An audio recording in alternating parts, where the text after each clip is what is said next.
তোমরা জাস্ট তোমাদের কোনো একটা র্যান্ডম ফ্রেন্ডকে এই ম্যাথটা করতে দিবা, দেখবা সে কিভাবে করে। ম্যাক্সিমাম টাইম 99% কেস সে কঠিন ভাবে করবে।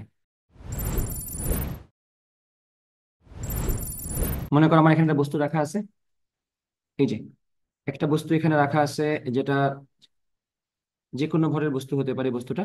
সো এই বস্তুটাকে আমরা যদি ইউ আদিবেগে নিক্ষেপ করি, এই বস্তুটাকে আমরা যদি ইউ আদিবেগে নিক্ষেপ করি, এটা একটা কেস। তাকে আমি নিক্ষেপ করলাম কত বেগে? ইউ আদিবেগে নিক্ষেপ করলাম, বেগের মানটা হচ্ছে ইউ।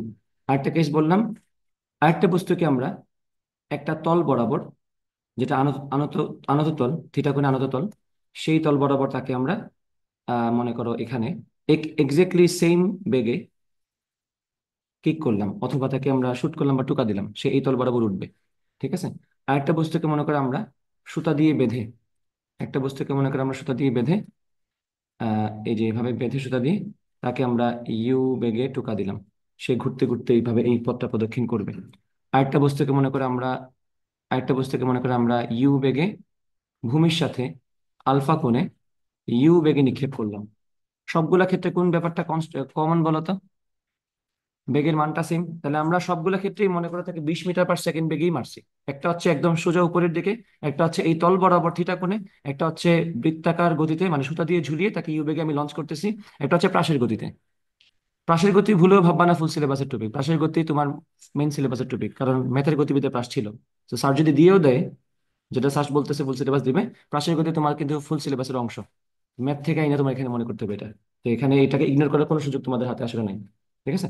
সো এই যে আলফা কোণে আমরা ইউ বেগে নিক্ষেপ করলাম, তো তিনটা চারটা নিশ্চয়ই চারটা আলাদা গতিপথ। এটা হচ্ছে একদম ভার্টিক্যাল মোশন, এটা হচ্ছে স্ট্রেট লাইন মোশন, বাট এটা তল বরাবর আনত তলে চলতেছে। এটা হচ্ছে বৃত্তাকার গতি, এটা হচ্ছে পরাবৃত্তীয় গতি। তোমার প্রশ্ন নিশ্চয়ই মনে আছে, পাশের গতি একটা পরাবৃত্তীয় গতি, তাই না? সেই যে পাশের গতি যদি বলি, পাশের গতিটা হবে এই যে এরকম, তাই কি না? এই গতিটা হবে একদম বৃত্তাকার গতি, এরকম একদম প্রপার বৃত্তাকার গতি যেরকম হয় সেরকম হবে। বৃত্তাকার পথে চলবে, আমরা এটা নিয়ে কথা বলবো। এইটা মনে করো এই পথে এইভাবে যাবে, এটা মনে করো এই পথে এইভাবে এভাবে যাবে। এখন আমি মনে করো যেটা বলতে চাচ্ছি সেটা হচ্ছে, এই বস্তুগুলার প্রত্যেকটাই তো কোনো না কোনো মুহূর্তে এই হাইটে আসবে মনে করো। একটু নামাই দিই, এটাকে একটু উঁচা করে দিতে হবে আমার। এটা মনে করো আমি একটু উঠাই দিলাম, এই যে এটাকে আমি একটু উঠাই দিই, এটাকে আমি একটু উঠাই দিলাম, বললাম মনে করো সে এই বরাবর আসবে, আসবে। ঠিক আছে, আমি বললাম আমাদের এই সবগুলা ক্ষেত্রে কিন্তু বস্তুটা কোনো না কোনো মুহূর্তে এই হেঁটে আসবে, তাই না? তো যখন এই বস্তুটা এখানে আসে তখন তার অবস্থানটা এটা, আমি কালারটা চেঞ্জ করে বলি এখানে। যখন সে এই অবস্থায় আসছে, লাল রঙের অবস্থা, সেটা হচ্ছে মনে করে এখানে আসছে। এই বস্তুটা যখন এখানে আসছে তখন সে মনে করে এখানে আসছে, মানে সেম হাইট না? হাইটটা তো সেম। সে যখন এখানে আসছে তখন তার এখানে অবস্থানটা, তাই হাইট সেম, এখানেও সেম। তাহলে এই প্রত্যেকটা আলাদা আলাদা গতিপথে বস্তুটা যখন এক্স্যাক্টলি সেম হাইটে আসছে প্রত্যেকটা কেসেই, সবগুলো কেসে তার বেগের মানটা কি হবে? ভি স্কোয়ার সমান ইউ স্কোয়ার মাইনাস 2gh। এটা কোনোভাবেই তার পথের উপর নির্ভরশীল না, এই ব্যাপারটা তোমরা মনে রাখবা। আর এগুলোতে একটু সাজানো গোছানো সুন্দর গতিপথ, তাই না? বাট আমাকে যদি আরেকটু বাজে গতিপথ দেয়, মনে করে বলে এমন একটা গতিপথ, ধরো আমি বললাম আমি তাকে যে আমি একটা বস্তুকে মনে করো এখান থেকে, একটা বস্তুকে মনে করো আমি এখান থেকে ইউ বেগে নিক্ষেপ করতেছি, গতিপথটা মনে করো এরকম, এরকম কোন একটা গতিপথ। যদি তোমাকে এখানে জিজ্ঞেস করা হয় যে এক্ষেত্রে সে যখন এই সাইটে আসবে, বা আমি তাকে র্যান্ডমলি বললাম এখানে এখানে হয়তো মনে করে বললাম এটা সেম হাইট, বললাম এখানে তার হাইটটা এক্স্যাক্টলি সেম। যদি বলি এখানে তার ব্যাগটা কত হবে, তুমি কোন সূত্র ফলো করবা? যদি তুমি তাকে ইউ বেগে লঞ্চ করে থাকো, এখানে তার ব্যাগটা কি হবে? ভি স্কোয়ার সমান ইউ স্কোয়ার মাইনাস 2gh। এখানে আমি সবগুলো ক্ষেত্রে এটা বলবো, এখানে বেগের মানটা কি হবে? ভি স্কোয়ার সমান ইউ স্কোয়ার মাইনাস 2gh। এখানে কি হবে? ভি স্কোয়ার সমান ইউ স্কোয়ার মাইনাস 2gh। এখানে বেগের মানটা তো স্পর্শ বরাবর না, এই বরাবর, তাহলে বেগের মানটা কি হবে? ভি স্কোয়ার সমান ইউ স্কোয়ার মাইনাস 2gh। এখানে বেগের মানটা কি হবে? এটা হবে ভি স্কোয়ার সমান ইউ স্কোয়ার মাইনাস 2gh। সবগুলা ক্ষেত্রে এক্সাক্টলি সেম সূত্র কাজ করবে। ঠিক আছে, তাহলে এখানে ম্যাটার করতেছে কোন জিনিসটা বলো তো? শুধুমাত্র হাইট, শুধুমাত্র হাইট ম্যাটার করতেছে এখানে, যে কত হাইটে গেছে সেটার উপর ভিত্তি করে তার আমরা বেগটা বের করবো। আদি বেগ যদি হয় 20 মিটার পার সেকেন্ড, 10 মিটার উচ্চতার হাইটটা কত? 20² - 2g × 10, তাই না? এখন এসে কোন পথে গেছে আমার দেখার দরকার নেই, এজ লং এজ এটা অভিকর্ষ বলের বিরুদ্ধে হচ্ছে, এবং এজ লং এজ এখানে কোনো ঘর্ষণ বা বাধা বল নাই, যেটা আসলে থাকবে না এইসব ক্ষেত্রে। যদি ঘর্ষণ বল থাকে তাহলে কিন্তু ইমেজ কাজে লাগবে না। এখানে এইটা অ্যাপ্লাই করার শর্তটা কি? ঘর্ষণ বল থাকতে পারবে না, কোনো বাধা বল থাকতে পারবে না। বাধা বল থাকা বা বাইরে থেকে কেউ একজন তাকে ইনভলভ করা, মানে কোনোভাবে তাকে একটা বাহ্যিক ভাবে বল প্রয়োগ করলে এই ব্যাপারটা ঘটবে না। ঠিক আছে, যদি সে মুক্তভাবে চলতে পারে, ধরো কোনো বাধা নেই, কোনো ঘর্ষণ নেই, কোনো বাতাসের বাধা নেই, এসব যদি হয়, তাহলে এই ক্ষেত্রে এই সূত্র কাজে লাগবে। এবং গত ক্লাসে এই টপিকটা লাস্টের দিকে পড়াইছি পুরো লম্বা করে, সেটা দেখে নিলেই এটা পুরোটা বুঝে যাবে। ওভারঅল হিসাবটা তো বুঝছো, খুব একটা বেশি কঠিন না। তা আমি যদি এই সেম ঘটনাগুলা রিভার্সে বলি তোমাদেরকে, বললাম সে যখন এখান থেকে এখানে আসবে, তখন তার সূত্র ধরো আমি তাকে ইউবেগে এখান থেকে নিক্ষেপ করলাম নিচের দিকে, ভি স্কোয়ার সমান স্কোয়ার প্লাস টু জিএইচ। তাকে আমি ইউবেগে এখান থেকে এদিকে লাথি মারলাম, এখানে এসে তার ব্যাগটা কি হবে, সে এইচ পরিমাণ নিচে নামছে না, ভি স্কোয়ার সমান স্কোয়ার প্লাস টু জিএইচ। এইভাবে যদি নামে, ভি স্কোয়ার সমান স্কোয়ার প্লাস টু জিএইচ, মানে সবগুলো রিভার্সে। যেভাবে তুমি 9 10 থাকতে গতিবিদ্যা ম্যাথ করতা, উলম্ব গতি ক্ষেত্রে যে ম্যাথটা করতা, সবগুলা ক্ষেত্রে সেম ম্যাথ কাজে লাগে, সেম সূত্র কাজে লাগবে। মানে উলম্ব গতির শিখে আসা সূত্রটা তোমার যে কোনো গতিপথের ক্ষেত্রে কাজে লাগবে। কারণ কি, মহাকর্ষ অভিকর্ষীয় বল একটা সংরক্ষণশীল বল। সংরক্ষণশীল বলের মজাই হচ্ছে এটা, যে যে কোনো পথে তুমি তাকে দাও, তোমার এই পরিমাণটা সেম আসবে। বুঝছো, এটা খুবই গুরুত্বপূর্ণ কথা। এই কথাটা অনেক ক্ষেত্রে অনেক জটিল ম্যাথ সলভ করতে তোমাকে অনেক সহজে আনসার মিলিয়ে দিতে পারবে, যেটা অনেক ক্ষেত্রে অনেকে মনেই রাখে না। বারবার কি করে, বারবার শক্তি সংরক্ষণশীলতা মনে করে যে দুই পাশে শক্তি সংরক্ষণশীলতা খাটবে, তারপর MGH plus half M B square, ওইদিকে MGH plus half M B square মিলায় তারপরে ব্যাগটা বের করে। এত কষ্ট করার দরকার নেই, তুমি ডিরেক্ট এটা বসে আনসার বের করে ফেলতে পারবে। বোঝা গেছে কিনা? তার মানে দেখো তো আমি কি কি এখানে ইউজ করি নাই।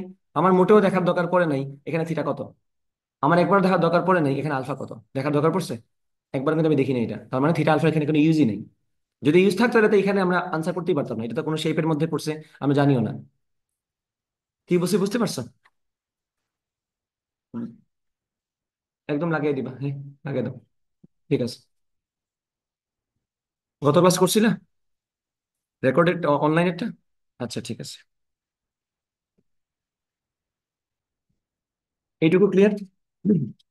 তার মানে আমি যদি এখান থেকে তোমাদেরকে বলি, আমি যদি এখান থেকে তোমাদেরকে একটা ম্যাথ দিতে করতে বলি যে এটার ইউজটা কোথায়, এটার ইউজ অনেক, মানে এটা কতটা পাওয়ারফুল, কঠিন ম্যাথ সলভ করতে গেলে বোঝা যায়।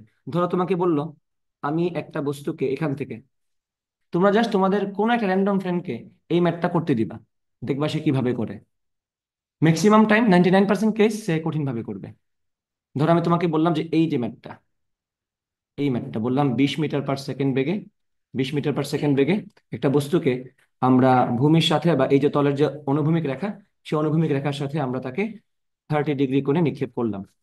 প্রশ্ন হচ্ছে, যদি এই বিল্ডিং এর হাইট, বা যদি এই টাওয়ারের হাইট হয় 100 মিটার, যদি এই টাওয়ারের হাইট হয় 100 মিটার, তাহলে প্রশ্ন হচ্ছে, তাহলে প্রশ্ন হচ্ছে যে আম, এই বস্তুটা যখন মাটিতে এসে পড়বে, তখন তার বেগটা কত, what is the velocity when it touches the ground. ভূমি টাচ করার মুহূর্তে তার বেগটা কত হবে। তুমি জাস্ট এটা দিয়ে দেখো একবার কাউরে, দেখো সে কেমনে করে। তো সে কেমনে করবে দেখলেই বুঝতে পারবা যে তুমি কত পাওয়ারফুল একটা সূত্র জানো, যেটা দিয়ে খুব সহজে কোনো কনসেপ্ট সেটা কাজ করে ফেলা যায়। তোমার কনসার্ন এখানে একমাত্র কি, বেগের মানটা কত। তোমার কনসার্ন এখানে একমাত্র কি, কত হাইট সে কভার করছে, কতটুকু করছে, তোমার দেখার দরকার নেই। তুমি জাস্ট দেখবা what is the initial point and what is the final point. আর এটা মাথায় রাখবা, অভিকর্ষীয় বলের ক্ষেত্রে ইনিশিয়াল আর ফাইনাল মানে হচ্ছে হাইটের পার্সপেক্টিভে, ডান বাম ব্যাপার না এখানে। তুমি এ থেকে বিতে আসছো না, এ থেকে বিতে আসলে যে কথা, এ থেকে সিতে আসলে সেম কথাই হইতো, এ থেকে ডিতে আসলে সেম কথাই হইতো। তুমি যেভাবে মন চাও তুমি এটাকে এভাবে পাঠাও, তুমি এটাকে এভাবে পাঠাও, এটা সে এভাবে আসুক, এটা একদম স্ট্রেট লাইন এভাবে আসুক, whatever the path is, answer will be the same, v will be u square plus two g h. কোনো ঝামেলার এখানে সুযোগই নেই। আমরা বলবো কি, বুঝতেছো আমি কত মানে কত শক্ত কথা বলছি। পাথের এখানে বোঝার দরকারই নাই, প্রাচীর গতিতে একটা দূরের দূরের বিষয়। আমার তো এখানে এই পাথ যদি আমি ইস্যুটা দিয়ে মিলাইতে পারি, আমার এটা কি কোনো ব্যাপার? তার মানে এখানে তো আমার, এটা যদি এই পাথকে যদি আমরা কনসিডার করতে হইতো, আমাকে আমার পক্ষে কি সম্ভব এটা মিলানো? সম্ভব তো না, আমি তো র্যান্ডম আঁকছি এটা। তার মানে যেভাবেই সে যাক, তার এই জায়গাতে বেগটা কি হবে, ভি স্কোয়ার সমান ইউ স্কোয়ার প্লাস নাকি মাইনাস, মাইনাস প্লাস হবে, কারণ নিচে নামতেছে Jio negative HO negative overall positive আছে। এবং তোমরা 19 থেকে এটা জানো যে একটা বস্তুকে যদি আমি উপর থেকে ছেড়ে দিতাম, তার বেগটা কি আসতো, ওইভাবেই হিসাব করবো আমরা। তাহলে ইউ স্কোয়ার কত, 400 প্লাস 2 ইন্টু জি এর মান 10 ধরলাম, এইচ এর মান আমরা 100 ধরলাম, যা আসবে আনসার এটা হচ্ছে ভি স্কোয়ার। সেখান থেকে সুন্দর মতো ভিটা বের করবা। দেখো কত সহজে ম্যাথটা মিলে গেছে না? তুমি এই ম্যাথটা একবার দিয়ে দেখো কাউরে কেমনে করে, দেখো।